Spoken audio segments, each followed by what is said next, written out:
kai gawa makuncinta ko in za a shiga makabarta, za a kai gawa zuwa makabarta, gawar ita ya kamata a ce tana gaba, al'umma masu kai ta suna baya, ko su al'umma suna gaba waɗanda suka ɗauko gawa kuma suna baya suna bi da ita? To yadda ya kamata a sunna, kamata ya sa gawar a tsakiya. Na'am. Yawwa. Irin tsari na convoy na masu mulki. Na'am. Wasu gaba wasu kaga akwai pilot wanda yake zagi, wanda yake jagora. Na'am.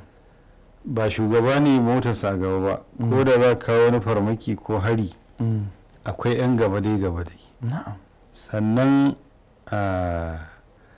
akwai kuma waɗanda suke 'yan baya. To haka ake raka gawa. Na'am. Musamman a da yake a kafa ake tafiya.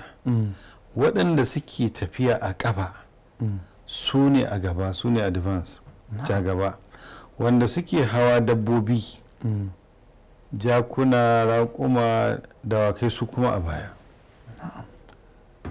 So har yanzu idan makabarta ba nisa daga gidan da za a ɗauko gawa, da kafa za a je, to shikenan sai a tafi a kafa, waɗansu a gaba waɗansu a baya, gawa na tsakiya. Haka kuma idan za a hau mota, wasu su zama a gaba wasu kuma a baya. Haske mai ne ga gidan kowa Afirka TV. TV3 tafarkin rayuwa.